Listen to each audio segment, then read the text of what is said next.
Hey everyone, welcome back to the channel. In today's video, we are diving into a quick and thorough revision session for one of the most important chapters of NEET Biology, which is Chapter 2 of Class 11 Biological Classification. Whether you're brushing up before the exam or just revisiting key topics, this video is designed to help you ace your NEET prep. So let's get started. Starting with the very first scientific classification, which is also known as artificial system, it was proposed by Aristotle. Now, how did this classification go? On the basis of locomotion, Aristotle divided into plants and animals. Further, on the basis of habit, he divided plants into three subcategories: herbs, shrubs, and trees. And for the animals, on the basis of whether the animal contains red blood, it's called enyma if it's present, and if the red blood is absent, it's called aneima. Next, further, many more classification systems evolved with time. So, very first was two kingdom system, which was proposed by Linnaeus in 1735. Here, he divided into two groups on the basis of cell wall. If cell wall is present, it comes under Plantae. If it's absent, then it was divided into Animalia. So under Plantae, there were chrysophytes, dinoflagellates, bacteria, fungi, and plants. And under Animalia, there were protozoa and animals. But the drawback was Linnaeus का जो system था उसने ये differentiate नहीं किया कि unicellular और multicellular animals कैसे रहेंगे क्योंकि in this unicellular like Chlamydomonas while multicellular like Spirogyra both came under Plantae only which was very wrong. वैसे ही ऑटोट्रॉपिक और हेटरोट्रॉपिक में भी डिफरेंशिएशन नहीं हुआ. ऑटोट्रॉपिक जैसे प्लांट्स एंड हेटरोट्रॉपिक जैसे फंगी दोनों एक ही ग्रुप में आ गए. Similarly, prokaryotic and eukaryotic जैसे bacteria is prokaryotic and plants are eukaryotic दोनों एक ही ग्रुप में आ गए. So this was not very useful. उसके बाद next system evolved which was three kingdom system which was given by Ernst Haeckel in 1866. इसमें he added one another kingdom which was Protista. So Protista included protozoa, slime molds, algae and fungi. Algae में chlorella और Chlamydomonas आएंगे. याद रखेंगे this is very important and crucial thing क्योंकि हम generally भूल जाते हैं क्लमाइडोमोनास एंड क्लोरेला जो है इस चैप्टर में they are given under kingdom Protista but in the next chapter जो प्लांट किंगडम है उसमें this Chlorella and Chlamydomonas are included under unicellular green algae. So you have to see in which context the question is asked and based on that you have to answer whether protista or plant kingdom. Next, four kingdom system given by Copeland. So here he introduced additional Monera kingdom. Now Monera consisted of all the prokaryotes and prokaryotes है मतलब of course they are unicellular. इसमें Monera में जितने भी जो भी चीजें उन्होंने ऐड की मोनेरा में उन सबके पास में सेल वॉल थी जो बनी हुई थी पेप्टाइडोग्लाइकन की except one which was mycoplasma because mycoplasma does not have cell wall. Next was Five Kingdom, very important, and we follow this today also. Five Kingdom system given by Whittaker in 1969. Even the year is very important. इसमें he added fungi. Now, these criteria are also very important. This can be asked to you. What criteria did he consider? Also, additionally, with this, you have to also remember this criteria, this five criteria. We'll see this one by one. Before that, what were the criterias? Reproduction methods, cell structure या complexity कि वो prokaryotic है eukaryotic है फिर evolutionary या phylogenetic relationship then mode of nutrition कैसा है उसका थैलस या बॉडी ऑर्गेनाइजेशन कैसी है मतलब वो यूनिसेलुलर है मल्टीसेलुलर है किस टाइप का है नेचर ऑफ वॉल कैसी है एंड इवन हैबिटेट क्या है. इसके बाद एक सिक्स किंगडम क्लासिफिकेशन है कार्ल वूस का but we generally don't follow it right now but NCERT में थोड़ा सा दिया हुआ है so will study that much. इसमें ही एडेड आर्की बैक्टीरिया एंड उन्होंने तीन डोमेन्स में क्लासिफाई किया एक archaea domain eubacteria domain and eukarya domain. So archaea and eubacteria kind of which comes under Monera only but eukarya में बाकी के सब आएंगे प्रोटिस्टा से लेके एनिमेलिया तक. So Protista Fungi Plantae and Animalia. इसमें क्या डिफरेंस था? So actually they had different sequence of gene which was for 16S RRNA। ये क्वेश्चन कम पूछा जाता है, बट मेन चीज जो आप याद रखोगे डिफरेंस का, वो ये है कि इनका सेल वॉल का स्ट्रक्चर अलग था, जिसके वजह से ये एक्सट्रीम कंडीशंस में रह सकते थे, जो हम नीचे देखेंगे। और इनका एक प्रोजीनोड बोलते हैं, जिस जो इसका कॉमन एंसेस्टर है, ये भूल गए तो भी चलेगा।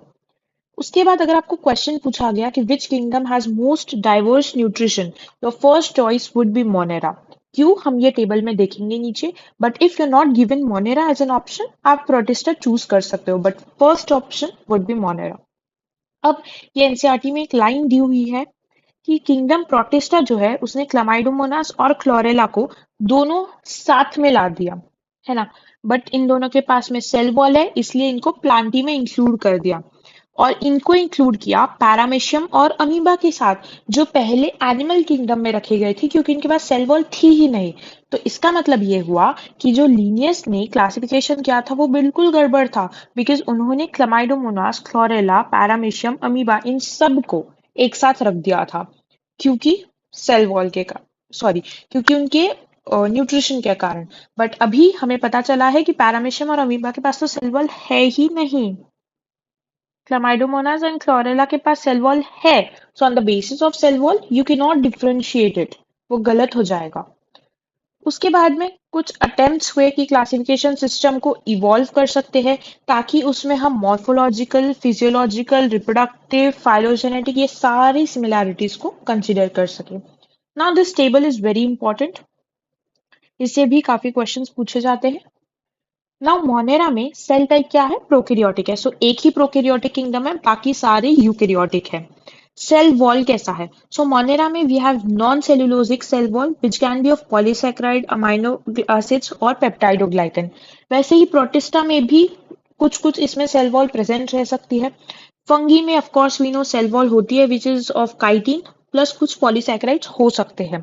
प्लांटी में सेल वॉल प्रेजेंट है and it is cellulosic cell wall, and Animalia में सेल वॉल ही एब्सेंट है। अब न्यूक्लियर मेम्ब्रेन की अगर बात की जाए, तो मोनेरा में न्यूक्लियर मेम्ब्रेन ही नहीं है, इट्स एब्सेंट, वाइल सब में, बाकी सब में nuclear membrane is present. Body organization की अगर बात की जाए, तो दो में सेल्यूलर लेवल है, मोनेरा एंड प्रोटिस्टा में। उसके बाद थोड़ा थोड़ा सेल्स, मल्टी सेलुलर सेल्स या लूज टिश्यू टाइप के बन जाते हैं फंगी में। प्रॉपर टिश्यू, प्रॉपर ऑर्गन बन जाते हैं प्लांटी में, और टिश्यू, ऑर्गन या ऑर्गन सिस्टम बन जाते हैं एनिमेलिया में। Now mode of nutrition, this is very important, जो मैंने आपको बताया था ऊपर भी। मोनेरा में ऑटोट्रॉपिक है, एंड ऑटोट्रॉपिक में भी कीमोसिंथेटिक भी है, फोटोसिंथेटिक भी है। इसमें हेटेरोट्रॉपिक भी है, सैप्रोफिटिक है उसमें, और पैरासिटिक है। वही हम प्रोटेस्टा की बात करें तो इसमें ऑटोट्रॉपिक है, बट उसमें सिर्फ फोटोसिंथेटिक है, कीमोसिंथेटिक नहीं है, और हेटेरोट्रॉपिक है। सो सिंस यहाँ पर कीमोसिंथेटिक मोड जो है वो एक्स्ट्रा एडेड है, इसलिए हम बोल सकते हैं कि इसका न्यूट्रिशन डाइवर्स है, और ये ऑटोट्रॉपिक और हेटेरोट्रॉपिक दोनों दिखा रहा है। टॉकिंग अबाउट फंगी, सिर्फ हेटेरोट्रॉपिक मोड है, उसमें भी सैप्रोफिटिक या parasitic only. Now what is saprophytic mode? Saprophytic क्या होता है कि वो सोल्यूबल ऑर्गेनिक मैटर जो है डेड, किसी भी डेड चीज में से उसको अब्सॉर्ब करके, उसको मतलब बेसिकली वो उसका खाना होता है। So that is saprophytic mode of nutrition. Plantae में we have autotropic, only photosynthetic, and some plants are insectivorous, जैसे हमें पता है वीनस फ्लाईट्रैप या पिचर प्लांट। कुछ पैरासिटिक भी होते हैं जैसे कैस्केटा। ये आप भूल जाओगे तो चलेगा, क्योंकि मैंने एक्स्ट्रा लिख कर दिया है आपको। एनिमेलिया में only heterotrophic mode of nutrition, उसमें भी स्पेसिफिकली होलोजोइक, जो हम ह्यूमंस होते हैं, एंड सैप्रोफिटिक। इसके बाद let's start with kingdom Monera. अब किंगडम मोनेरा में क्या है? इसमें bacteria are the sole members, मतलब किंगडम मोनेरा में सिर्फ बैक्टीरिया आएंगे, eubacteria as well as archaebacteria. ये मोस्ट अबंडेंट है, स्मॉलेस्ट है, सिंपलेस्ट है। फर्स्ट इनहेबिटेंट्स ऑफ अर्थ है, जब अर्थ बना तो सबसे पहले बैक्टीरिया मोनेरा ही आए थे। सारे प्रोकैरियोट्स है। अब दो है इसमें टाइप्स, एक यू बैक्टीरिया है, एक आर्की बैक्टीरिया है। यू बैक्टीरिया क्या है? तो इनको कैरेक्टराइज करते हैं bacteria, blue green algae, cyanobacteria, mycoplasma में, on the basis of presence of rigid cell wall. जैसे माइकोप्लाज्मा में सेल वॉल ही एब्सेंट है, एंड अगर वो मोटाइल है तो फ्लैजेलम हो सकता है। टॉकिंग अबाउट बैक्टीरिया, इसका स्ट्रक्चर बहुत सिंपल है, कॉम्प्लेक्स बिहेवियर है। ये बहुत इंपॉर्टेंट क्वेश्चन है कि स्ट्रक्चर सिंपल है बट बिहेवियर काफी कॉम्प्लेक्स है इसका। Most diverse metabolic activity is very important. चार टाइप के शेप्स है, एक है bacillus which is rod shape, and rod shape में कभी कभी एंडोस्पोर बन जाता है जो अनफेवरेबल कंडीशन वगैरह में बनता है वो। फिर है coccus shaped which is spherical, vibrium comma shaped, spirillum spiral shaped. Now blue green algae या साइनोबैक्टीरिया क्या है? इसके सराउंडिंग में एक म्यूसिलेजिनस शीथ प्रेजेंट होती है। इसके कुछ मेम्ब्रेनस एक्सटेंशंस प्रेजेंट होते हैं जिसको क्रोमेटोफोर्स बोल सकते हैं, जो फोटोसिंथेसिस कर सकते हैं। इसमें क्लोरोफिल ए पिगमेंट भी होता है जैसा ग्रीन प्लांट्स के पास भी होता है। ऑक्सीजनिक फोटो ऑटोट्रॉपिक है ये लोग। उसके बाद में unicellular, colonial, filamentous, fresh water, marine, terrestrial काफी जगहों पर मिल सकते हैं। अल्गल ब्लूम जो बनता है किसी भी नदी में या किसी भी वाटर बॉडी में, वो ब्लू ग्रीन algae उसमें रिस्पॉन्सिबल होते हैं। सिम्बायोटिक एसोसिएशन भी बनाते हैं ये, जो algae और फंगी का सिम्बायोटिक एसोसिएशन बनता है उसमें। इसके एग्जाम्पल्स है एनाबिनाजोले, एनाबिनासाइकडी एंड नॉस्टॉक, एंड ये तीनों भी नाइट्रोजन फिक्सिंग होते हैं। उसके बाद माइकोप्लाज्मा जिसको पीपीएलओ भी बोलते हैं, प्लूरो निमोनिया लाइक ऑर्गेनिज्म। ये स्मॉलेस्ट लिविंग ऑर्गेनिज्म है, very important question. Bacteria proof filter से क्रॉस कर सकते हैं बिकॉज ऑफ कोर्स स्मॉलेस्ट है, इसका मतलब बैक्टीरिया से भी छोटे हैं। सो बैक्टीरिया प्रूफ फिल्टर मतलब ऐसा फिल्टर जिसके थ्रू बैक्टीरिया पास नहीं कर सकता है।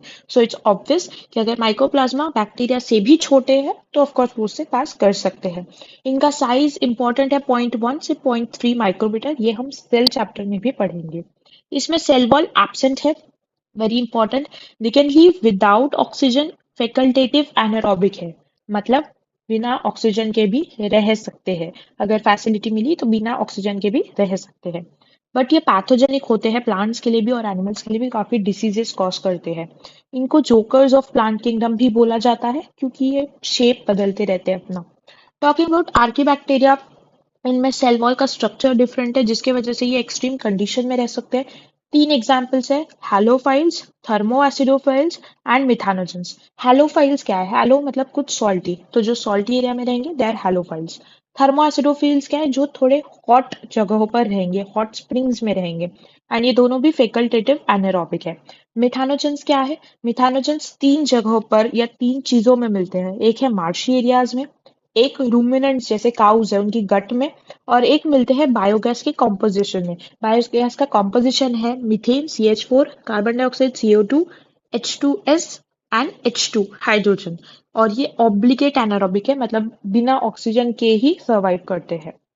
इसके बाद में ये चार शेप्स बैक्टीरिया की जो मैं आपको ऑलरेडी बता चुकी हूँ, cocci, bacilli, spirilli and vibrio, and spiral shape में फ्लैजिला है, याद रखेंगे इसका मतलब ये मोटाइल है।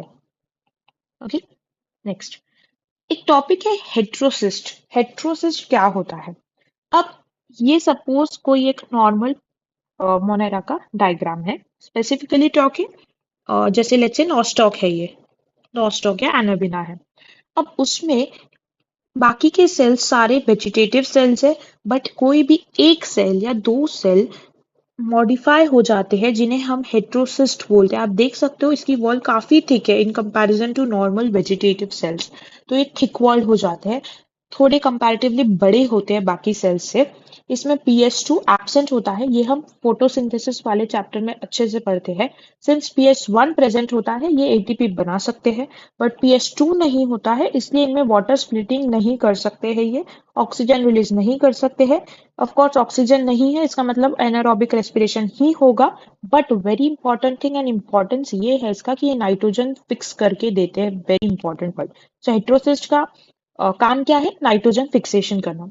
वहीं पर वेजिटेटिव सेल की अगर हम बात करें तो CO2 रिलीज करेगा, फोटोसिंथेसिस परफॉर्म करेगा, PS1 PS2 दोनों भी अवेलेबल है, वाटर स्प्लिटिंग होती है, ऑक्सीजन रिलीज होता है, but drawback is nitrogen fixation नहीं होता है।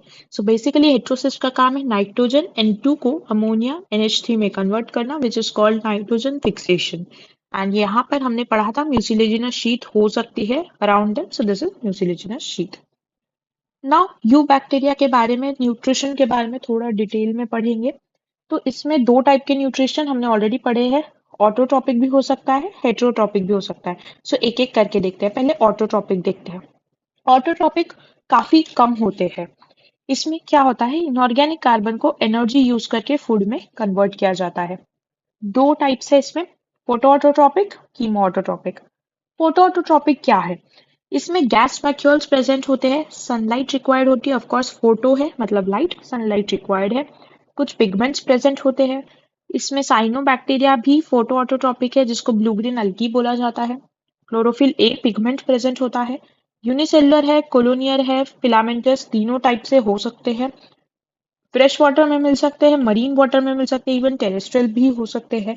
जेलेटिनस शीथ प्रेजेंट होती है एंड इम्पोर्टेंटली हेट्रोसिस्ट प्रेजेंट होता है जिसका काम है नाइट्रोजन फिक्स करना। तीन एग्जाम्पल है, एक ऑक्सीजनिक फोटोट्रॉपिक में ब्लू ग्रीन algae है, एनऑक्सीजनिक में purple sulfur bacteria and green sulfur bacteria है, और बाकी Nostoc Anabaena Oscillatoria. Chemoautotrophic में ये क्या करेंगे, ये ऑक्सीडाइज करते हैं किसी भी केमिकल रिएक्शन को और उससे जो एनर्जी रिलीज होती है उसको यूज करते हैं to make ATP. Very important thing, mineral recycling में काम आते हैं, वेरी इंपॉर्टेंट, मिनरल रिसाइकलिंग करते हैं, जैसे phosphorus phosphorus recycling, sulphur recycling, iron recycling, ये सब करते हैं। ये इनऑर्गेनिक सब्सटेंसेस को भी ऑक्सीडाइज करते हैं, जैसे नाइट्राइट्स NO2 हो गया, नाइट्रेट्स NO3 हो गया, अमोनिया, इन सब को ये लोग इनऑर्गेनिक सब्सटेंसेस को ऑक्सीडाइज करते हैं ताकि ऑर्गेनिक फूड बना पाए। जैसे अमोनिया NH3 में दो बैक्टीरिया काम करेंगे, नाइट्रोसोमोनास एंड नाइट्रोकोकस, इसको कन्वर्ट करेंगे नाइट्राइट्स में।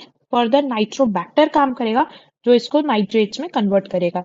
ये बैक्टीरिया का नाम पहले मिनरल न्यूट्रिशन में दिया हुआ था, since the chapter is deleted, वो अभी डिलीट हो चुका है, बट आप याद रख सकते हो। इसमें कुछ नाइट्रीफाइंग बैक्टीरिया भी एग्जाम्पल में आते हैं। Going to heterotrophic mode of nutrition, ये मेजॉरिटी है, वेरी इंपॉर्टेंट क्वेश्चन। और मेजॉरिटी में भी सबसे ज्यादा मोस्टली सैप्रोफिटिक या डिकम्पोजर्स होते हैं, very important question. So this heterotrophic mode of nutrition is most abundant. इसमें अनदर इंपॉर्टेंट पॉइंट कि कुछ बैक्टीरिया ऐसे जो कर्ड, मिल्क से कर्ड बनाएंगे, एंटीबायोटिक्स में हेल्प करते हैं बनाने में, एंड नाइट्रोजन फिक्सेशन भी करते हैं। जैसे इसमें लैक्टोबैसिलस होती है, लैक्टिक एसिड बैक्टीरिया होता है। सो सैप्रोफिटिक या डिकम्पोजर्स है जो मोस्टली होते हैं, वेरी इंपॉर्टेंट। सेकेंड है पैरासिटिक, प्लस माइनस रिलेशनशिप होता है, एक को बेनिफिट होता है वाइल दूसरे को हार्म होता है। इसमें कुछ डिसीजेस कॉज कर सकते हैं जैसे cholera, tetanus, diphtheria, whooping cough, जिसको काली खांसी भी बोलते हैं। एंड सिट्रस कैंकर ये प्लांट्स में होता है ज़ैंथोमोनास सिट्री बैक्टीरिया से, याद रखेंगे। ये सारी डिसीजेस जो है बैक्टीरियल डिसीजेस है। फिर सिम्बायोटिक में प्लस प्लस रिलेशनशिप होता है, मतलब दोनों भी ऑर्गेनिजम्स को बेनिफिट ही होता है। एग्जाम्पल है राइजोबियम जो नाइट्रोजन फिक्सर है लेग्यूमिनस रूट्स में, फ्रैंकिया नाइट्रोजन फिक्सर है बट नॉन लेग्यूमिनस रूट्स में जैसे एल्नस में, फिर एजोटोबैक्टर है, एजोस्पाइरिलम है, रोडोस्पाइरिलम है। ठीक है, नेक्स्ट गोइंग टू रिप्रोडक्शन कैसे होता है बैक्टीरिया में। एक होता है असेक्सुअल रिप्रोडक्शन, एक होता है सेक्सुअल रिप्रोडक्शन। असेक्सुअल रिप्रोडक्शन एक हो सकता है फेवरेबल कंडीशन में, एक हो सकता है अनफेवरेबल कंडीशन में। फेवरेबल कंडीशन में जो असेक्सुअल रिप्रोडक्शन होता है उसमें या तो बाइनरी फिजन होगा या डीएनए रेप्लिकेशन भी हो सकता है। Very important thing, DNA replication bacteria में फिजन के पहले होगा, prior to fission. Unfavourable condition में एंडोस्पोर बन जाता है, जैसा हमने ऊपर देखा था, जो रॉड शेप बैक्टीरिया थे उसमें एंडोस्पर्म बन रहा था। फिर सेक्सुअल रिप्रोडक्शन में actually true sexual reproduction absent होता है बट थोड़ा थोड़ा some sort of primitive genetic exchange हो जाता है by three methods, transduction, transformation and conjugation. Next, coming to kingdom Protista. अब किंगडम प्रोटिस्टा में यूकेरियोट्स तो आ गए हैं बट ये यूनिसेलुलर है। सो यूनिसेलुलर यूकेरियोट्स, इनकी बाउंड्रीज वेल डिफाइंड नहीं है, क्योंकि एक साइंटिस्ट बोलेंगे कि ये ऑर्गेनिज्म प्रोटिस्टा में आना चाहिए, मे भी हो सकता है दूसरे साइंटिस्ट बोलेंगे कि नहीं ये मोनेरा में आना चाहिए। So boundaries are not well defined. इसमें सीलिया और फ्लैजेला प्रेजेंट हो सकते हैं, अगर रहेंगे सो 9+2 अरेंजमेंट वाले रहेंगे। इंपॉर्टेंट क्वेश्चन, ये यूकेरियोट्स के एंसेस्टर्स है। वाई एंसेस्टर्स, क्योंकि यूकेरियोट्स मल्टीसेलुलर होते हैं बट ये यूनिसेलुलर है, तो ये हो गए एंसेस्टर्स। इसमें टिश्यू लेवल एब्सेंट है, सिर्फ सेलुलर लेवल है, प्राइमरीली aquatic होते हैं। इसमें सेक्सुअल रिप्रोडक्शन भी हो सकता है जो गैमेट्स या जाइगोट फॉर्मेशन से होगा, और असेक्सुअल रिप्रोडक्शन भी पॉसिबल है। सम मोर प्रॉपर्टीज, एक तो ये लिंक बना सकते हैं बाकी ऑर्गेनिजम्स के साथ जैसे प्लांट्स, एनिमल्स, फंगी। ये इनके पास वेल डिफाइंड न्यूक्लियस प्रेजेंट है, मेम्ब्रेन बाउंड ऑर्गेनेल्स भी प्रेजेंट है। किसी किसी के पास फ्लैजेला और सिलिया हो सकता है, जो हमने देखा है 9+2 अरेंजमेंट का होगा। ये असेक्सुअली सेक्सुअली सेल फ्यूजन से और जाइगोट फॉर्मेशन से रिप्रोड्यूस कर सकते हैं। अब एक एक देखते हैं। सबसे पहले आएगा dinoflagellates which is golden brown algae. Important question. ये मोस्टली मरीन होते हैं, फोटो ऑटोट्रॉपिक होते हैं। इनमें कुछ पिगमेंट्स है जैसे chlorophyll A, C, alpha carotenoids and xanthophyll। ये yellow, red, blue, green, brown इन सब कलर्स के मिल सकते हैं। प्रॉपर्टी है एक important which is bioluminescence which is due to presence of luciferin protein. Bioluminescence मतलब अंधेरे में भी चमकते हैं जैसे जुगनू चमकता है। फिर इनमें कुछ रिजर्व फूड होता है इन the form of carbohydrates and oil. इनकी सेल वॉल जो है वो सेल्यूलोजिक प्लेट्स के फॉर्म में होती है आउटर सरफेस पे। जैसे मैंने यहाँ पर प्लेट्स बनाए हुए हैं, इस तरह से कुछ सेल्यूलोजिक प्लेट्स होते हैं पूरे। यहाँ पर एक इम्पॉर्टेंट एग्जाम्पल है रेड डाइनोफ्लैजिलेट जिसका नाम है गोनियोलिक्स, जो रेड टाइड्स कॉज करता है। इनको आर्मर्ड प्रोटिस्ट भी बोल सकते हैं क्योंकि इसमें ऐसा लगता है कुछ शेप्स बनाए हुए हैं, इस वजह से आर्मर्ड प्रोटिस्ट। ये स्पिनिंग मूवमेंट से घूमते हैं। क्यों स्पिनिंग मूवमेंट? क्योंकि इनके पास दो फ्लैजेला होते हैं फरों में, सेल प्लेट्स के बीच में 90 डिग्री पे। एक होता है लॉन्जिट्यूडनल और एक होता है ट्रांसवर्स, ये और ये। इस वजह से ये ऐसे फिर ऐसे फिर ऐसे मूव करते हैं, लट्टू जैसे स्पिनिंग मूवमेंट में मूव करते हैं। इनकी सेल वॉल को स्कल्पचर्ड सेल वॉल भी बोलते हैं। अब ये इसका डायग्राम है डाइनोफ्लैजिलेट्स का, एनसीईआरटी डायग्राम है। कमिंग टू क्राइसोफाइट्स, इसमें दो है, एक है डायटम्स और एक है डेस्मिड्स। डेस्मिड्स को गोल्डन algae भी बोलते हैं। So dinoflagellates is golden brown algae, while chrysophytes में जो डेस्मिड्स है इट इज गोल्डन algae। ये मरीन भी हो सकते हैं, फ्रेश वाटर भी हो सकते हैं। क्लोरोफिल ए है, सी है, बीटा कैरोटीनॉइड्स है, xanthophyll प्रेजेंट है। रिजर्व फूड इनका in the form of volutin oil या ल्यूकोसिन होता है। इनमें लार्ज सेंट्रल वैक्यूल प्रेजेंट है। इसमें बहुत इंपॉर्टेंट क्वेश्चन आता है डाई एटम्स के ऊपर। डाई एटम्स को चीफ प्रोड्यूसर ऑफ ओशन भी बोल सकते हैं। 50% ऑफ फोटोसिंथेसिस परफॉर्म करते हैं। माइक्रोस्कोपिक होते हैं, पैसिवली फ्लोट करते हैं। फाइटोप्लैंक्टन जो है वो इसमें आते हैं। इसकी जो सेल वॉल है ये सोप बॉक्स लाइक होती है। सोप बॉक्स मतलब एक ऊपर से कवरिंग होती है और एक नीचे ये बॉक्स होता है, ऊपर उसका ढक्कन होता है, वैसा ही कुछ जैसा मैंने यहाँ बनाया है। ऊपर वाली लेयर को एपिथिका बोलते हैं, नीचे होती है हाइपोथिका। तो ये सोप बॉक्स की जैसे स्ट्रक्चर में होती है। वेरी इंपॉर्टेंट क्वेश्चन, सिलिका की बनी हुई होती है, इसलिए इसको ज्वेल्स ऑफ सी भी बोलते हैं। और ये वॉल इतनी हार्ड होती है कि नियरली इनडिस्ट्रक्टिबल होती है। और ये डाई एटमिशियस अर्थ बनाते हैं, ये नीचे ओशन के सरफेस पे पूरे जमा हो जाते हैं, इसलिए डाई एटमिशियस अर्थ बनाते हैं विच इज ग्रिटी। और इस वजह से ये polishing, filtration of oil and syrup में यूज हो सकता है, इंपॉर्टेंट है। तीन टाइप से रिप्रोडक्शन हो सकता है, एनाइसोगैमस, आइसोगैमस, ओगैमस। और मोस्ट क्राइसोफाइट्स जो है वो फोटोसिंथेटिक है क्योंकि ऑफ कोर्स 50% बना रहे हैं, चीफ प्रोड्यूसर है ओशन के। नेक्स्ट है यूग्लिनॉइड्स। यूग्लिनॉइड्स जो है ये स्टैग्नेंट फ्रेश वाटर में मिलते हैं, डैम्प सॉइल में भी मिल सकते हैं। इनका मिक्सोट्रॉपिक न्यूट्रिशन होता है, मतलब फोटोसिंथेटिक भी हो सकते हैं, हेट्रोट्रॉपिक भी हो सकते हैं। कनेक्टिंग लिंक बनाते हैं प्लांट और एनिमल के बीच में, क्योंकि प्लांट्स है फोटोऑटोट्रोपिक और ये है कि हेट्रोट्रोपिक। इनमें पैरामाइलोन स्टार्च प्रेजेंट होता है, कॉन्ट्रैक्टाइल वैक्यूल प्रेजेंट होता है और ये ऑस्मो रेगुलेशन और एक्सक्रीशन में हेल्प करता है। सेल वॉल एब्सेंट है, वेरी इंपॉर्टेंट क्वेश्चन। इसके जगह पर इनके पास होती है एक फ्लेक्सिबल प्रोटीन की layer which is called pellicle. This is very important, euglenoids के पास पेलिकल होता है। सिर्फ असेक्सुअल रिप्रोडक्शन ही होगा। अगर सनलाइट प्रेजेंट है, फोटोसिंथेसिस करेंगे, क्लोरोफिल है, क्लोरोफिल बी पिगमेंट्स है, ग्रीन प्लांट्स जैसे। डार्क अगर है तो प्रिडेटरी है, मतलब हेट्रोट्रॉपिक न्यूट्रिशन फॉलो करेंगे। दो टाइप के फ्लैजेला, एक शॉर्ट फ्लैजेला है जिसका फंक्शन पता नहीं है, लंबा फ्लैजेला है जिसका काम है लोकोमोशन या मेटाबॉली में, और ये फ्लेक्सिबल प्रोटीन की layer pellicle. Then coming to slime moulds. Slime mould saprophytic होते हैं, मोस्टली फ्रेश वाटर में रहते हैं, सॉरी मोस्टली फ्री लिविंग होते हैं। उसके बाद इनकी बॉडी जो है डिकेइंग ट्विग्स और लीव्स के साथ में मूव करती है, ऑर्गेनिक मटेरियल को खाते जाते हैं। इनके एग्रीगेशन को प्लाज्मोडियम बोलते हैं। जैसे बहुत सारे अगर स्लाइम मोल्ड जाके ऐसे जमा हो गए तो उसको प्लाज्मोडियम बोलते हैं।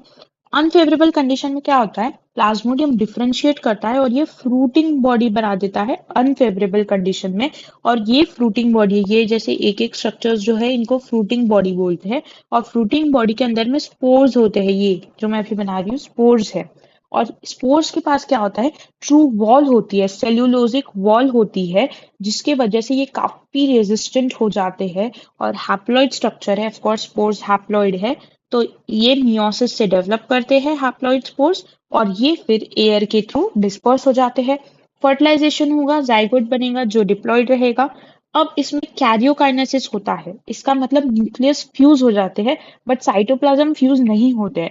तो सपोज ये एक न्यूक्लियस हो गया, ये एक न्यूक्लियस हो गया, ये न्यूक्लियस हो गया, ये न्यूक्लियस हो गया, ये न्यूक्लियस हो गया, तो न्यूक्लियस फ्यूज हो जाएंगे, बट इनके साइटोप्लाज्म फ्यूज नहीं होते। इस वजह से ये पूरी जो है एक बॉडी बनाता है जिसको बोलते हैं प्लाज्मोडियम।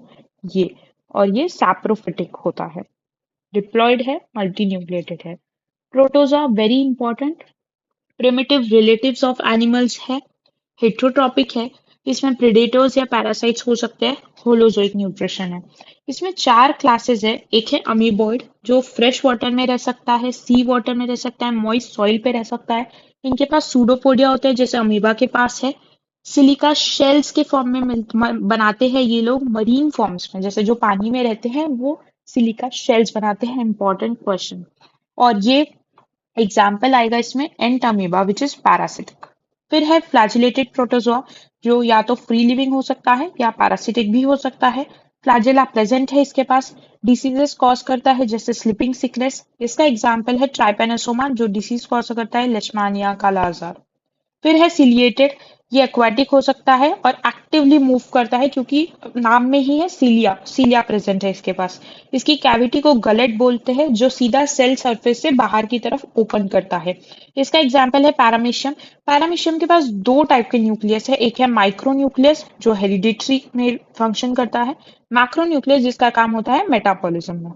ऐसा याद रखेंगे कि हेरिडेटरी मतलब ठीक है, रिप्रोडक्शन उतना इंपॉर्टेंट काम नहीं है, इसलिए छोटा वाला न्यूक्लियस उसमें इंपॉर्टेंट है, बट मेटाबॉलिज्म रोज की एक्टिविटीज काफी इंपॉर्टेंट है, इसलिए बड़ा न्यूक्लियस मैक्रो न्यूक्लियस उसमें काम आएगा।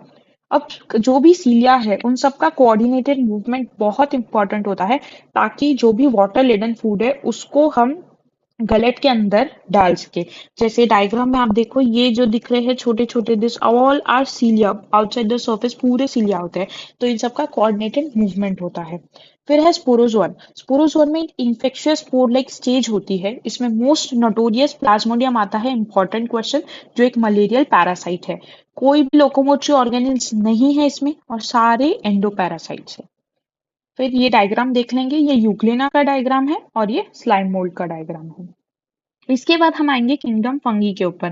किंगडम फंगी हमें पता है प्योरली हेट्रोट्रॉपिक है, सैप्रोफिटिक है। इसमें बहुत डाइवर्सिटी होती है मॉर्फोलॉजी में और हैबिटेट में, हम अभी देखेंगे। ये एक डिसीज कॉज करते हैं, white spots on mustard leaves. Parasitic fungi ये डिसीज कॉज करता है। एक और डिसीज है व्हीट रस्ट जो पक्सीनिया कॉज करता है। फिर इसमें सेल वॉल जो है काइटिन और पॉलीसेकेराइड की बनी होती है। कॉस्मोपॉलिटन है मतलब सब जगह मिलेंगे, चाहे वो हवा हो, पानी हो, सॉइल हो, एनिमल्स के ऊपर हो, प्लांट्स के ऊपर है, सभी जगह मिलेंगे। बट इनका प्रेफरेंस होता है कि थोड़ा वार्म या ह्यूमिड प्लेसेस पे ये ग्रो कर सके। मोस्ट फंगी हेट्रोट्रॉपिक है, सोल्यूबल ऑर्गेनिक मैटर को अब्सॉर्ब करती है डेड सबस्ट्रेट में से, इसलिए इसको सैप्रोफाइट्स बोलते हैं। और जो लिविंग प्लांट्स और एनिमल्स के ऊपर डिपेंड करती है उसको पैरासाइट्स बोलते हैं। कुछ है जो सिम्बायोन्स के फॉर्म में रह सकते हैं, जैसे ऊपर हमने देखा था ब्लू ग्रीन अलगी जो है ये और फंगी एसोसिएशन में रहते हैं जिसको मिला के हम बोलते हैं लाइकन। वैसे ही फंगी एक और एसोसिएशन में रहता है अलगी के साथ रूट्स ऑफ हायर प्लांट्स में जिसको माइकोराइजा बोलते हैं।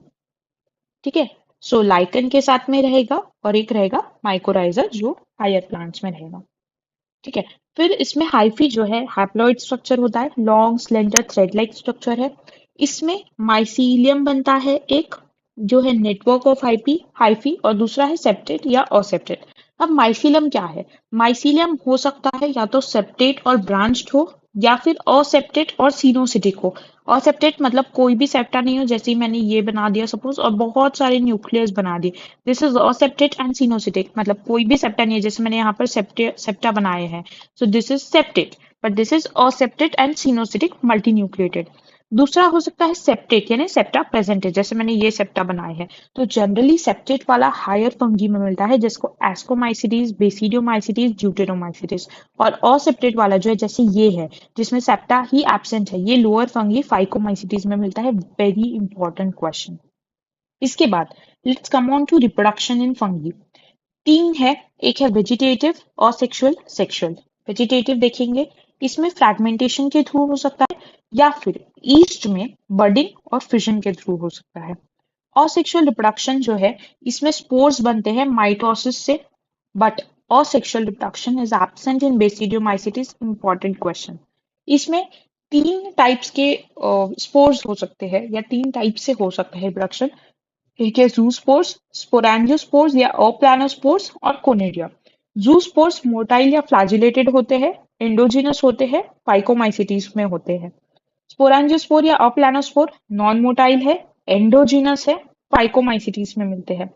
कोनिडिया जो है ये भी नॉन मोटाइल है बट ये एक्सोजिनस है। जैसे ये देखो मैंने बॉटल जैसा बनाया है, ये है एक कोनिडिया का स्ट्रक्चर। ये मिलेंगे एस्कोमाइसिटीज और ड्यूटेरोमाइसिटीज में। फिर है sexual reproduction. Sexual reproduction is absent in deuteromycetes. तो असेक्सुअल रिप्रोडक्शन बेसिडियोमाइसिटीज में नहीं है और सेक्सुअल रिप्रोडक्शन ड्यूटेरोमाइसिटीज में नहीं है, जिस वजह से ड्यूटेरोमाइसिटीज को डस्टबिन फंगा या इम्परफेक्ट फंगी भी बोला जाता है। इसमें चार टाइप्स के हो सकते हैं, ऊस्पोर या जाइगोस्पोर। तो ये जूस्पोर है, ये जाइगोस्पोर है। जूस्पोर असेक्सुअल रिप्रोडक्शन में है, while जाइगोस्पोर सेक्सुअल रिप्रोडक्शन में है। सो ऊस्पोर एंड जाइगोस्पोर फाइकोमाइसिटीज में मिलते हैं। फिर एस्कोस्पोर जो एस्कोमाइसिटीज में, बेसिडियोस्पोर बेसिडियोमाइसिटीज में मिलेंगे। This complete flow chart is very important for the examination. Direct questions आते हैं। फिर हम पढ़ेंगे सेक्सुअल साइकिल ऑफ फंगी। इसमें क्या होता है, इसकी सबसे पहले दो अडल्ट रहेंगे, कॉम्पैटिबल अडल्ट, हैप्लॉइड है दोनों भी। इनमें क्या होगा, प्लाज्मोगैमी होंगे which is fusion of protoplasm. मतलब ये वाला ब्लू और ये वाला ब्लू सेल, अभी जो मैंने रेड से बनाई थी ये और ये दोनों कंबाइन करेंगे जैसे यहाँ पर हुए हैं और एक डायकैरियोटिक फेज बनेगा। बट अभी दोनों भी न्यूक्लियस कंबाइन नहीं हुए, ओनली उनका प्रोटोप्लाज्म या साइटोप्लाज्म कंबाइन हुआ है। इसलिए हम n+n स्टेज लिखते हैं, ये एक का n और ये दूसरे वाले का n, सो n+n। अब ये जो स्टेज है डाइकैरियोटिक स्टेज, ये एस्कोमाइसिस में बहुत शॉर्ट लिव्ड होती है, मतलब बना और थोड़ी ही देर में फटाक से फ्यूज हो जाते हैं। बट बेसिडियोमाइसिस में वो बहुत देर तक के ऐसे ही स्टेज में रहता है। इसके बाद next stage is karyogamy which is nucleus का फ्यूजन होना। इसमें क्या होगा, ये जो n+n थे, मतलब ये दो ब्लू सेल्स थे, ये अब कंबाइन होकर एक ही बना लेंगे जिसको जाइगोट या जाइगोस्पोर बोलते हैं। डिप्लॉयड रहेंगे, फ्यूजन ऑफ गैमेट से बनेंगे। थर्ड स्टेप है fruiting body formation which is followed by meiosis. मतलब यहाँ पर मियोसिस भी होता है। ठीक है, अब फ्रूटिंग बॉडी कैसे बनती है, एस्कोमाइसिटीज में क्या होता है, एक एस्कर शेप बनता है, ऊपर नीचे बनती है स्टॉक, दोनों को मिला के एस्कोकार्प बोलते हैं, जो फ्रूटिंग बॉडी है एस्कोमाइसिटीज की। और इस एस्कोकार्प यानी स्पेसिफिकली एस्कस के अंदर होते हैं एस्कोस्पोर्स, जो हैप्लॉइड स्ट्रक्चर होते हैं। स्पोर्स है, हैप्लॉइड है, 4 to 8 इन नंबर होते हैं। मैंने जैसे यहाँ पर 7 बनाए हैं तो 4 to 8 होते हैं।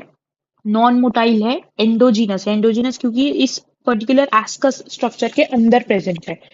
उसी तरह बेसिडियोमाइसिटिस में क्या होता है, एक बेसिडियम है जो क्लब शेप्ड है, एक स्टॉक है और इसको मिला के बेसिडियोकार्प या फ्रूटिंग बॉडी बोलते हैं। अब इसके ऊपर 4 बेसिडियोस्पोर्स है, वेरी इंपॉर्टेंट। हैप्लॉइड स्ट्रक्चर है but specific in number only 4। Non motile है बट ये एक्सोजीनस है। आप देख सकते हो बेसिडियम स्ट्रक्चर के ये ऊपर प्रेजेंट है, यहाँ पर ये 4 प्रेजेंट है, इसलिए एक्सोजीनस है। फिर ये जर्मिनेट करके वापस अडल्ट बना देंगे। अब इस लाइफ साइकिल की, इस सेक्सुअल साइकिल की बहुत इंपॉर्टेंट चीज है कि ये हैप्लॉन्टिक लाइफ साइकिल है। हैप्लॉन्टिक इसलिए क्योंकि बहुत ही शॉर्ट लिव्ड, सिर्फ जाइगोट डिप्लॉयड है, बाकी सारे स्ट्रक्चर्स इसके हैप्लॉइड है। नॉन एम्ब्रियोफाइटा है बिकॉज कहीं पर भी एम्ब्रियो नहीं बना है। सेक्स ऑर्गन्स बेसिडियोमाइसिटीज में एब्सेंट होते हैं बट एस्कोमाइसिटीज में प्रेजेंट होते हैं। ये तीनों भी स्टेप काफी इंपॉर्टेंट है, plasmogamy, karyogamy and fruiting body formation. काफी बार डायरेक्टली सीक्वेंस में लगाने पूछ लिया जाता है। नेक्स्ट कुछ लाइंस है इंपॉर्टेंट, जैसे फंगी जो है ये फ्रूटिंग बॉडी बनाती है जिसमें रिडक्शन डिवीजन होगा और उस कारण से आगे हैप्लॉइड स्पोर्स बनेंगे। उसके बाद माइसिलियम की जो मॉर्फोलॉजी है, मोड ऑफ स्पोर फॉर्मेशन है, फ्रूटिंग बॉडी फॉर्मेशन है, ये बेसिस बनाते हैं जिसमें जो फंगी किंगडम है ये वेरियस क्लासेस में डिवाइडेड है, जैसे फाइकोमाइसिटीज, एस्कोमाइसिटीज, बेसिडियोमाइसिस, ड्यूटेरोमाइसिटीज। तो very important, morphology of mycelium, mode of spore formation और फ्रूटिंग बॉडी, ये 3 चीजें हैं जो क्लासिफाई करने में हेल्प करती है। अब एक एक देखते हैं। सबसे पहले स्टार्टिंग विथ फाइकोमाइसिटीज जिसको अल्गल फंगी भी बोलते हैं। aquatic हैबिटेट में मिलता है जनरली, डिकेइंग वुड के ऊपर मिल सकता है, ऑब्लिगेट पैरासाइट प्लांट्स के ऊपर मिल सकता है। इसका माइसिनियम असेप्टेट और सिनोसिटिक हमने ऊपर देखा था। इसमें असेक्सुअल रिप्रोडक्शन जो है जूस्पोर्स फॉर्मेशन से होगा, जूस्पोर्स मोटाइल है, एंडोजीनस है, अप्लानोस्पोर्स भी बोलते हैं इसको। उसके बाद में सेक्सुअल रिप्रोडक्शन जो है जाइगोस्पोर्स के थ्रू होगा, जो होगा दो गैमेट्स के फ्यूजन से, हमने देखा था। इसके एग्जांपल्स वेरी इंपॉर्टेंट, सभी एग्जांपल्स इंपॉर्टेंट है। म्यूकर, एल्ब्यूगो, एल्ब्यूगो जो है ये मस्टर्ड पे पैरासिटिक होता है, वैसे ही राइजोपस जो ब्रेड मोल्ड पे मिलता है। नेक्स्ट इज एस्कोमाइसिटीज या सैक फंगस। कॉप्रोफिलस है, ये नहीं डंग के ऊपर वगैरह मिलता है, जो काउ डंग वगैरह होता है। फिर सैप्रोफिटिक है, डिकम्पोजर्स, पैरासिटिक कुछ भी हो सकते हैं। इसका माइसीलियम जो है मल्टी सेलुलर है, बहुत कम चांसेस है यूनिसेलुलर, जैसे एक एग्जांपल है सिर्फ ईस्ट में यूनिसेलुलर है, बाकी सभी में मल्टी सेलुलर है, ब्रांच्ड है, सेप्टेट है। और सेक्सुअल रिप्रोडक्शन इसमें कोनिडिया के थ्रू होगा, जिसमें एक्सोजीनस स्पोर्स बन रहे थे। सेक्सुअल रिप्रोडक्शन होगा एस्कोस्पोर्स के थ्रू, और एग्जाम्पल्स है east which is unicellular, Aspergillus, क्लैविसेप्स, Neurospora, morals, truffles. Morals और ट्रफल्स जो है ये दोनों भी एडिबल मशरूम है, एडिबल डेलिकेसीज बनाते हैं, इंपॉर्टेंट क्वेश्चन। और पेनिसिलियम एग्जाम्पल है। न्यूरोस्पोरा जो है इसको काफी बार एक्सपेरिमेंट्स में यूज किया जाता है। उसके बाद में बेसिडियोमाइसिटीज जो है club fungi, it grows in soil, logs के ऊपर, ट्री स्टम्प्स के ऊपर पैरासाइट्स के फॉर्म में ग्रो कर सकती है। दो एग्जाम्पल्स बहुत इंपॉर्टेंट है, रस्ट, ऑक्सीनिया, स्मट, उस्टेलागो। उसके बाद माइसीलियम इसका ब्रांच्ड और सेप्टेट होता है। और सेक्सुअल रिप्रोडक्शन इसमें जनरली एब्सेंट होता है, बट वेजिटेटिव रिप्रोडक्शन फ्रैगमेंटेशन के थ्रू हो सकता है। उसके बाद इसमें सेक्स ऑर्गन्स भी एब्सेंट है, बेसिडियोस्पोर्स प्रेजेंट है। इसके एग्जाम्पल्स है Agaricus, Ustilago, rust, bracket fungi, puff balls. याद रखेंगे अगैरिकस बेसिडियोमाइसिटीज में, बट एस्परजिलस एस्कोमाइसिटीज में है। उसके बाद एक इम्पॉर्टेंट लाइन दी हुई है कि बेसिडियोमाइसिटीज में जो है उसमें प्लाज्मोगैमी जो है it is brought about by fusion of two vegetative और somatic cells of different strains और जीनोटाइप्स, इसको याद रखेंगे। उसके बाद में ड्यूटेरोमाइसिटीज या इम्परफेक्ट फंजाई जो है, इसका हैबिटेट क्या है, जनरली सैप्रोफिटिक है, पैरासिटिक है, कुछ डिकम्पोजर्स हो सकते हैं, और इम्पॉर्टेंट है मिनरल रिसाइकलिंग में हेल्प करते हैं। उसके बाद माइसीलियम इसका ब्रांच्ड है, सेप्टेट है। और सेक्सुअल रिप्रोडक्शन कोनिडिया के थ्रू होता है। सेक्सुअल रिप्रोडक्शन इसमें एब्सेंट है, इंपॉर्टेंट थिंग है। एंड तीन एग्जांपल्स है, only three, Alternaria, कॉलिटोट्राइकम and trichoderma, important. उसके बाद में ये डायग्राम्स एनसीईआरटी में दिए हुए हैं, देख लेंगे एक बार। ये म्यूकर है, this is Aspergillus, this is Agaricus, this is mushroom actually. ठीक है, ऑलराइट। नेक्स्ट, किंगडम प्लांटी और किंगडम एनिमेलिया के बारे में काफी कम इंफॉर्मेशन दी हुई है इस चैप्टर में, because we have specific two dedicated chapters for this kingdom, तो हम उसमें अच्छे से पढ़ेंगे, बट जितना इसमें दिया है वो देख लेते हैं। किंगडम प्लांटी जो है इसमें पार्शली हेट्रोट्रॉपिक होते हैं, जैसे इंसेक्टिवोरस प्लांट्स मिल सकते हैं, जैसे ब्लैडरवर्ट हो गया, वीनस फ्लाईट्रैप हो गया, या पैरासाइट्स जैसे कैस्केटा मिल सकते हैं, हमने ऊपर भी देखा था। और इसमें अल्टरनेशन ऑफ जनरेशन दिखती है, मतलब हैप्लॉइड डिप्लॉइड वैसा दिखता है, हम नेक्स्ट चैप्टर में अच्छे से पढ़ेंगे। फिर है किंगडम एनिमेलिया, इसमें हमें पता है सेल वॉल एब्सेंट है, और इनमें जो हायर फॉर्म्स होते हैं उनमें इलैबोरेट सेंसरी और न्यूरोमोटर मैकेनिज्म प्रेजेंट होता है।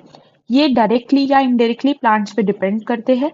एंड इनमें जो फूड है वो डाइजेस्ट होता है इंटरनल कैविटी में, और फिर वो स्टोर हो सकता है ग्लाइकोजन या फिर फैट के फॉर्म में। Now last topic, viruses. Viruses मतलब क्या होता है, वायरसेस इज बेसिकली विनोम या पॉइजनस फ्लूइड। ये ऑब्लिगेट इंट्रासेल्यूलर पैरासाइट है, ऑब्लिगेट पैरासाइट है। होस्ट के बाहर इनर्ट है, मतलब होस्ट के बाहर मरे जैसे हो जाएंगे, प्रोटीन क्रिस्टल्स के फॉर्म में मिल सकते हैं, नॉन सेल्यूलर है।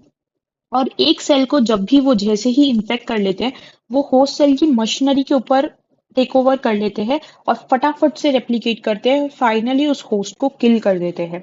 कनेक्टिंग लिंक है लिविंग और नॉन लिविंग के बीच में, क्योंकि अगर होस्ट के अंदर है एज अ लिविंग परफॉर्म करेंगे, बाहर है नॉन लिविंग के जैसे रहेंगे। तो virus basically nucleo protein particle है जिसका जेनेटिक मटेरियल स्पेसिफिकली इन्फेक्शियस है, इंपॉर्टेंट लाइन। अब इसमें दो पार्ट्स है वायरस, किसी भी वायरस स्ट्रक्चर में, एक कैप्सिड होता है जो बाहर की लेयर होती है, और एक होता है जेनेटिक मटेरियल। कैप्सिड क्या है, capsid is basically protein coat जो genetic material, GMS genetic material, उसको प्रोटेक्ट करता है। कैप्सिड के यूनिट्स को कैप्सोमियर्स बोलते हैं।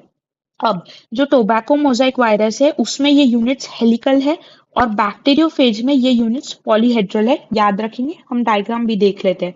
जैसे फर्स्ट डायग्राम जो है ये वाला टोबैको मोसेक वायरस टीएमवी का है। इसमें आप देख सकते हैं कि ये हेलिकल है, इसका जो कैप्सिड है वो। So this is RNA and this outer layer is capsid. वहीं पर ये जो बैक्टीरियोफेज है जिसमें डबल स्ट्रैंडेड डीएनए होता है, इसमें पॉलीहेड्रल स्ट्रक्चर है जिसके तीन पार्ट्स है, एक है हेड, एक है कॉलर और एक है शीथ। ये लेबलिंग्स भी कई बार पूछ लेते हैं। इसके बाद में जो जेनेटिक मटेरियल है वो या तो डीएनए रहेगा या तो आरएनए रहेगा। कभी भी दोनों डीएनए और आरएनए साथ में नहीं हो सकते हैं। बट ये जेनेटिक मटेरियल इसका इन्फेक्शियस होता है। अब प्लांट वायरसेस जो है जनरली सिंगल स्ट्रैंडेड आरएनए होते हैं। Animal viruses single stranded RNA भी हो सकते हैं, जैसे HIV virus, polio virus. Double stranded RNA भी हो सकते हैं और डबल स्ट्रैंडेड डीएनए भी हो सकते हैं। डबल स्ट्रैंडेड डीएनए जैसे स्मॉल पॉक्स का जो वायरस है, हेपेटाइटिस बी का, चिकन पॉक्स का, वैसे कुछ और भी डिसीजेज है जैसे mumps, small pox, herpes, influenza, AIDS. ये सब भी वायरसेस के कारण ही होती है। और बैक्टीरियोफेज में डबल स्ट्रैंडेड डीएनए है। ये बहुत इंपॉर्टेंट है, तीनों भी चीजें काफी बार पूछी जाती है एग्जाम में। उसके बाद तीन साइंटिस्ट के नाम दिए हुए हैं हमें एनसीईआरटी में, वेरी इंपॉर्टेंट। दिमित्री इवानोव्स्की 1892 में व्हाट डिड ही डू? उन्होंने रिकॉग्नाइज किया कुछ माइक्रोब्स होते हैं जो कैजुअल ऑर्गेनिज्म है मोजाइक डिसीज ऑफ टोबैको के। मतलब टोबैको में जो डिसीज होती है वो वायरसेस के कारण होती है। उन्होंने ये भी बताया कि जो भी और चीज ये डिसीज कॉज कर रही है वो बैक्टीरिया से छोटी है, जस्ट बिकॉज वो बैक्टीरिया प्रूफ फिल्टर से पास कर सकती है। सो डिमित्री इवानोव्स्की का बहुत इंपॉर्टेंट रोल है। उसके बाद में एम.डब्ल्यू. बीजर्निक जो है 1898 में उन्होंने बोला contagium vivum fluidum which means infectious living fluid, very important. Contagium vivum fluidum बोला बीजर्निक ने। इसका मतलब क्या हुआ? अगर आप किसी टोबैको प्लांट जो इन्फेक्शियस है उसका आप फ्लूइड लोगे और उसको एक हेल्दी टोबैको के ऊपर इंजेक्ट कर दोगे तो वो भी डिसीज्ड हो जाएगा। ठीक है। उसके बाद में जो टर्म वायरस है ये भी बीजर्निक ने ही दिया। वेरी इंपॉर्टेंट, तीनों भी साइंटिस्ट के बारे में पता होना चाहिए। फिर डब्ल्यू एम स्टैनले है जो 1935 में उन्होंने बताया कि हम वायरसेस को क्रिस्टलाइज कर सकते हैं और जब हम क्रिस्टल बनाएंगे तो उसमें मेजर पार्ट प्रोटीन का ही होगा। उसके बाद में प्लांट्स में जब डिसीजेस होगी, वायरल डिसीजेस होगी तो कुछ सिम्टम्स आते हैं जैसे Mosaic formation, leaf curling and rolling, yellowing and blowing clearing and dwarfing and stunted growth. चारों चीजें याद रहनी चाहिए, बहुत इंपॉर्टेंट है। उसके बाद वायरॉइड्स में सिर्फ फ्री आरएनए प्रेजेंट होता है जो कि लो मॉलिक्यूलर वेट का होता है, कोई प्रोटीन कोड नहीं है। अब आप सोचो कि अगर ये हमारा वायरस था, सपोज ये एक बॉक्स है, ठीक है, जो वायरस का बाहर का स्ट्रक्चर है और इसमें ये अंदर का इसका जेनेटिक मटेरियल है। This was virus. अब मैं क्या बोल रही हूँ कि इसमें सिर्फ अंदर का मटेरियल, कोई बाहर की कवरिंग, कोई बॉक्स नहीं है। तो आप देखो ये और ये छोटा है ऑफ कोर्स इससे, ये है वायरॉइड। सो वायरॉइड्स जो है उसमें प्रोटीन कोड होता ही नहीं है, इस वजह से ये वायरस से छोटे होते हैं। इनको डिस्कवर किया था टी.ओ. डीनर ने, वेरी इंपॉर्टेंट, 1971 में। और ये डिसीज कॉज करते हैं जिसका नाम है potato spindle tuber disease, very important. उसके बाद है प्रियॉन्स। प्रियॉन्स में क्या होता है कि सिर्फ बाहर का बॉक्स है, अंदर कुछ नहीं है। तो भाई अगर सिर्फ बाहर का बॉक्स है, इसका मतलब क्या हुआ? साइज तो सेम हुआ वायरस का और प्रियॉन्स का, है ना? बाहर का बॉक्स है, अंदर कुछ नहीं है, हम साइज तो बाहर से कंपेयर कर रहे हैं। इसका मतलब ये हुआ कि इनका साइज सेम एज वायरसेस है। इन्फेक्शियस प्रोटीन है क्योंकि एबनॉर्मली फोल्डेड होता है। हमने जनरली देखा कि जेनेटिक मटेरियल इन्फेक्शियस होता है, बट इनके पास तो है ही नहीं, तो इसलिए इनका जो बाहर का कवरिंग, जो प्रोटीन कवरिंग होती है वो ही इन्फेक्शियस होती है। इनके पास कोई जेनेटिक मटेरियल नहीं है। जनरली न्यूरोलॉजिकल डिसीजेस कॉज करते हैं, जैसे मैड काउ डिसीज हो गया, बोवाइन स्पॉन्जिफॉर्म एन्सेफेलोपैथी हो गया, क्रूज जैकब डिसीज हो गया। ये वायरॉइड्स की डिसीज एंड प्रियॉन्स की डिसीज बहुत इंपॉर्टेंट है। उसके बाद में लाइकेंस। लाइकेंस क्या करेंगे? डुअल ऑर्गेनिज्म बोलते हैं इनको। सिम्बायोटिक एसोसिएशन बनाते हैं, पायनियर कमिटी है, कम्युनिटी बनाते हैं सक्सेशन ऑफ रॉक्स में। स्पेसिफिकली SO2 पोल्यूशन के गुड इंडिकेटर है, जहां पर भी SO2 पोल्यूशन होगा वहां पर ये ग्रो ही नहीं करते। उसके बाद इसमें दो कंपोनेंट्स है, एक अल्गल कंपोनेंट होता है जिसको फाइकोबैंड बोलते हैं, इंपॉर्टेंट। फंगल कंपोनेंट को माइकोबैंड बोलते हैं, ऐसे याद रख सकते हो। फंगी में हमने पढ़ा था माइसीलियम होते हैं, सो माइसीलियम से माइकोबायोन्ट। अलगी में फोटोसिंथेसिस होता है, फूड बनाएंगे। फंगी जो है शेल्टर प्रोवाइड करता है, वाटर मिनरल्स एब्सॉर्ब करता है और हेट्रोट्रॉपिक है। इसके बाद में वायरसेस के कुछ लिविंग और नॉन लिविंग कैरेक्टर्स कभी कभी पूछ लिए जाते हैं, इसलिए हमें थोड़ा रफ आइडिया होना चाहिए। वायरस के लिविंग कैरेक्टर्स क्या क्या है? वो हीट, केमिकल, रेडिएशंस, इन सबको रिस्पॉन्ड करते हैं। उसके बाद में उनका नॉन लिविंग कैरेक्टर नेक्स्ट ये है कि वो रिप्रोड्यूस कर सकते हैं होस्ट के अंदर और अपनी कॉपीज बना सकते हैं। नेक्स्ट इज इरिटेबिलिटी शो करते हैं। इसके बाद नॉन लिविंग कैरेक्टर्स में क्या है? अगर होस्ट के बाहर एनवायरमेंट में इनएक्टिव है, क्रिस्टलाइज कर सकते हैं, हम इनको स्टोर कर सकते हैं काफी टाइम तक के, जैसे हम नॉन लिविंग थिंग्स को कर सकते हैं। इनकी मेटाबॉलिक मशीनरी जो है उसमें साइटोप्लाज्म ही नहीं है। उसके बाद में बहुत सारी डिसीजेस भी कॉज करते हैं। Of course this is not a character of non living, but बता रहे हैं कि बहुत सारी डिसीजेस कॉज कर सकते हैं प्लांट्स में, एनिमल्स में, ह्यूमन बींग्स में। कुछ और नॉन लिविंग कैरेक्टर्स है, जैसे साइटोप्लाज्म तो है ही नहीं, साथ ही साथ कोई भी ऑर्गेनल्स भी नहीं है, इसका मतलब वो सेल्स ही नहीं है। उसके बाद में अगर इन्फेक्टेड होस्ट सेल के अंदर है तो न्यू वायरसेस जो है वो बन सकते हैं और असेंबल हो सकते हैं, बल्कि होस्ट के बाहर इनएक्टिव है, क्रिस्टलाइज कर सकते हैं, आइसोलेट कर सकते हैं। उसके बाद में ये रिप्रोड्यूस या डेवलप नहीं कर सकते हैं होस्ट के बाहर, सिर्फ होस्ट के अंदर ही करेंगे। एंटीबायोटिक्स का इनके पास कोई इफेक्ट नहीं होता है। लिविंग के ऊपर एंटीबायोटिक्स का इफेक्ट होता है बट इनके ऊपर इफेक्ट ही नहीं हो रहा, इसलिए नॉन लिविंग कैरेक्टर है। एंड ऑफ कोर्स ये बैक्टीरियल फिल्टर से पास कर सकते हैं क्योंकि उनसे छोटे हैं। So this was our chapter. This wraps up our revision session for today. I hope this video helped reinforce your understanding of this crucial chapter. Don't forget to like, share, and subscribe for more such revision videos and tips. And if you have any questions or topics that you would like me to cover, drop them in the comments below. Keep studying, stay motivated, and all the very best. See you in the next video.